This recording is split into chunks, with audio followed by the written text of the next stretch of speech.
मारा जा रहा है, वो आपका कानून व्यवस्था क्या संभालने का काम करेगा?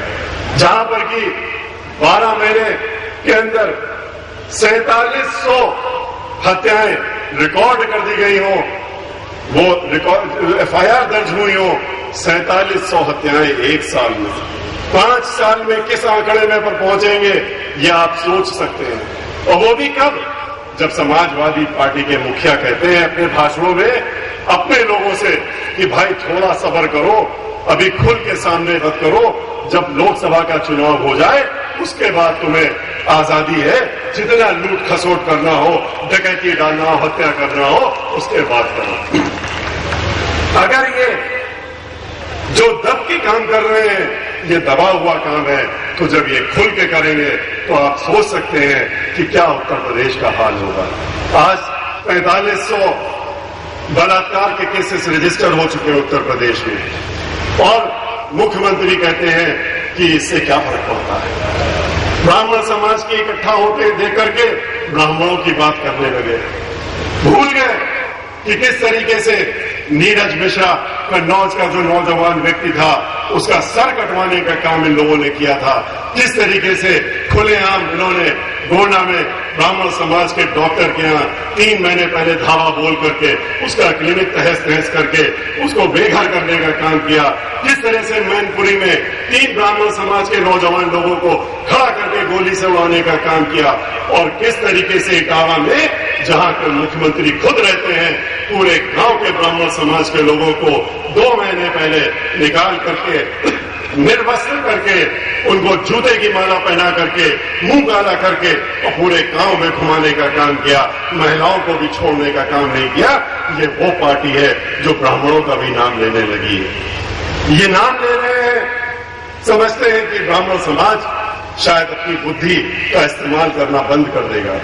बुद्धिजीवी कहलाता है लेकिन बुद्धि का इस्तेमाल करना बंद कर दिया है, और हो सकता है इसमें कुछ सत्यता भी हो, वरना इस तरह की पार्टियां, समाजवादी की पार्टियां ब्राह्मण समाज का इस्तेमाल कभी भी नहीं कर सकते। जो कि ब्राह्मण समाज के लोगों को दलित समाज की तरह अपना पहला और आखिरी दुश्मन मानते हो, उनके साथ ब्राह्मण समाज के लोग कभी भी नहीं खड़े हो सकते। रायन मालवीय जी ने अगर 15 कैबिनेट मिनिस्टर बनाए, उन्होंने बड़े बड़े ओहदे दिए, समाजवादी पार्टी की तरह नहीं, जहां पर कि उन्होंने बेचारों की तरह ओहदे दे करके ब्राह्मण समाज के 2-4 लोगों को मंत्री बनाने का काम किया है। ये वो समाजवादी पार्टी है, और इसलिए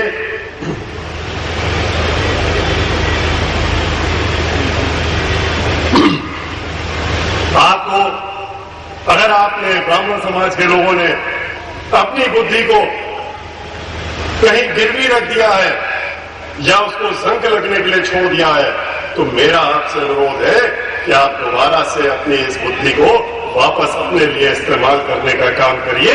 अगर गिरवी रख दिया है तो उसको वापस लेकर के आइए, जंग लगा दिया है तो उसको साफ करिए, और साफ करके इस्तेमाल करके ऐसी पार्टियों को उनकी सही जगह दिखाने का काम करिए।